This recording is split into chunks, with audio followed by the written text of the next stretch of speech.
My Years in Waconia by Edith Nagel Eisinger, Chapter 3.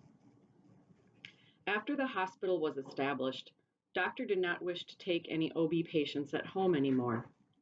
Before that, I would often go with him on home visits or go and stay with his OB patients who were in labor so I could relieve him, especially at night.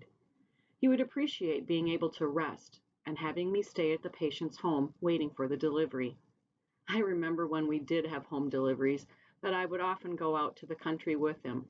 So sometimes, when he would be gone, the patient or the patient's husband would call and say that probably someone better come out to see what was going on. I usually would be able to get away, and if the roads were bad, I would often be met by the husband, maybe 1 mile from the home. I remember one time this man met me at a certain area, and I left my car there, and then rode on a milk wagon probably a mile over a plowed field. I tell you, that really gives you a good jarring. Anyway, it was all right, because I was there with the mother.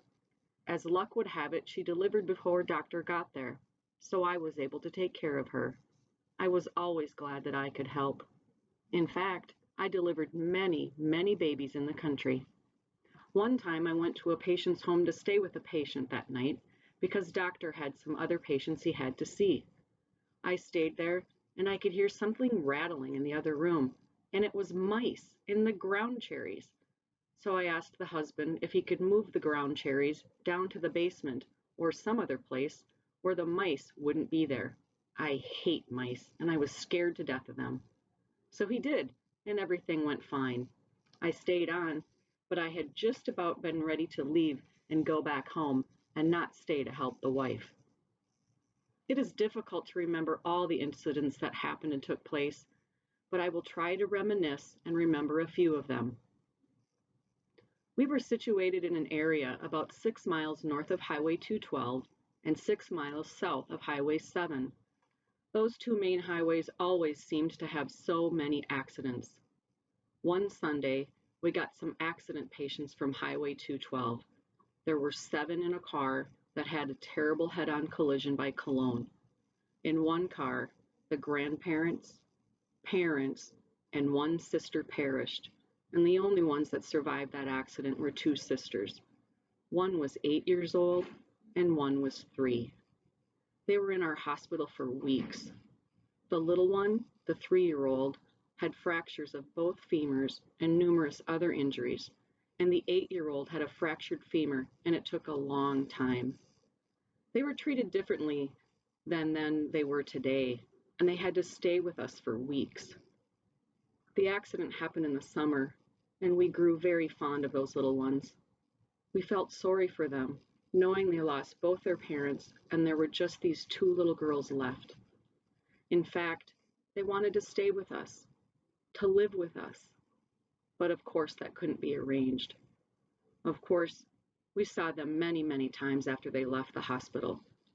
It was grandparents on the other side of the family that would bring them out to see us, and it was just such a delight to see these 2 little girls and how good they were and how well they had recovered from their injuries.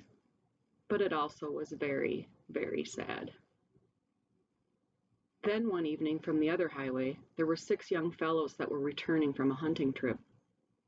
They had had a very bad accident, and they were all brought into our place. 5 of them had fractured femurs. Some of them were moved into Minneapolis the next day, but at least we were able to give them immediate care. We worked all night with those 6 boys. They all survived, which was wonderful. One young man was quite ill for a long time, and he would come back and visit and see where he had been, because he didn't remember much of what happened after the accident. Even with all that hard work, it was always rewarding to see them come back and express their gratefulness to us. I forgot to mention, after the snowstorm and our blackout and no electricity and no heat, the doctor went in the next morning to Onan Company and ordered an Onan generator, a standby power plant, so that we would never be in the darkness again. We tried to schedule not more than 1 surgical procedure each day, if possible, and the surgery was done early in the morning, about 6 o'clock, so that Dr. Korchik could be out and assist and get back to his own practice in Minneapolis. Of course, surgery at 6 meant I had to get up by 5 and be over there by 5:30 to set up the operating room. The nurses that scrubbed for surgery had to get there early too to be ready. We always had to have everything ready before doctor came into the operating room. It gave us a good early start, and then we were ready to take care of the rest of the people in the hospital, and then maybe have time to relax a little bit. There was always a lot of cleaning up to do after each surgical procedure. All the instruments had to be washed, oiled, and put in a surgical tray to be wrapped and sterilized again for the next surgical procedure. We always had about 2 setups, so if we did happen to get an emergency in after the first operating room setup had been used, we always were prepared for another case or 2. We never knew what was going to happen. Sometimes we would work all day long without any rest period, just to get things done. But then all the laundry had to be washed and dried, mangled and brought up. All these drapes had to be refolded and put in a pack. We called them laparotomy packs, OB packs, or whatever we had been using. They had to be autoclaved for 1 hour at 20 pounds pressure. In fact, we had an indicator in the pack that would turn red if it was completely autoclaved, so it was quite a feat. Usually the patient required an intravenous feeding of some type post-surgical, and I was always able to do all the IV startings and watch them. I was really happy that I was able to do that because doctor was gone on calls or down to Minneapolis to get his supplies.